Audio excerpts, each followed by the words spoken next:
সোমবারের ব্যস্ত সকাল, অফিস যাত্রী থেকে স্কুল কলেজ পড়ুয়াদের থেকে ভিড়, দোকানে খরিদ্দার থেকে পথ চলতি মানুষ, সেই সঙ্গে যানবাহনের একটানা হর্নের পো।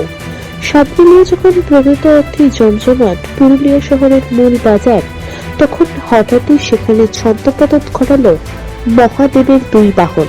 দুই বিশালাকায় বলশালী ষাঁড় তখন এলাকা দখলের লড়াইয়ে নেমেছে। এ যেন কুরুক্ষেত্রের মহাযুদ্ধে নেমেছে দুই পক্ষ।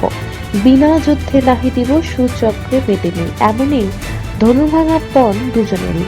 কথায় আছে ষাঁড়ের গো। আজ শহরবাসী অবাক হয়ে দেখলেন সেই গো কতখানি সাংঘাতিক হতে পারে। কে কত জোরে প্রতিপক্ষের উপর হানতে পারে আঘাত, চলছে তারই দুর্দান্ত প্রতিযোগিতা। এদিকে রাস্তা জুড়ে দুই বলশালীর এই মহারণে কার্যত স্তব্ধ হয়ে পড়ল যান চলাচল। বন্ধ হয়ে গেল দোকানিদের বেচাকেনা। দূর থেকে কতজন যে কতভাবে চেষ্টা করলেন এই যুযুধান প্রতিপক্ষকে নিরস্ত করতে, কিন্তু কে শোনে কার কথা। দুই ষণ্ডবাবাজি তখন মরণপণ লড়াইয়ের মতো। বাহুপ্রাণহীন হয়ে সিংহের ক্ষমতা পরীক্ষায় মেতে উঠেছে তারা। শেষে অগতির গতি দমকলের শরণাপন্ন হলেন শহরবাসী। খবর পেয়ে ছুটে এলো দমকলের একটি ইঞ্জিন। রাশিয়া ইউক্রেনের যুদ্ধ থামাতে তখন তাদের উপর প্রবল বেগে ছোড়া হলো জল। প্রবল গরমে জলের তোড়ে বেশ আরামই বোধ করছিল মহাদেবের বাহন দুটি। তবে শেষমেশ হার মানল না কেউ। আপাতত জল কামানের গোটে সাময়িক পিছু হটল হয়তো।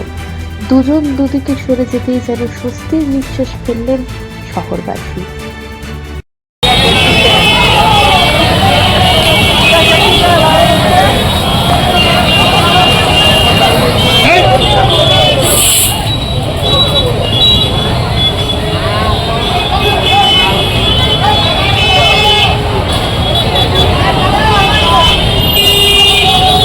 পুরুলিয়া থেকে নিজস্ব প্রতিনিধির রিপোর্ট, টিভি নিউজ 10।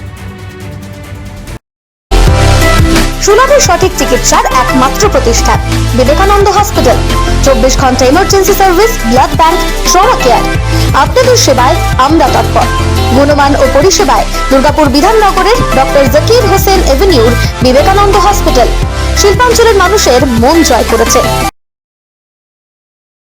সবার আগে খবরের আপডেট পাওয়ার জন্য সাবস্ক্রাইব করুন আমাদের ইউটিউব চ্যানেল এবং ক্লিক করুন বেল নোটিফিকেশন আইকনে।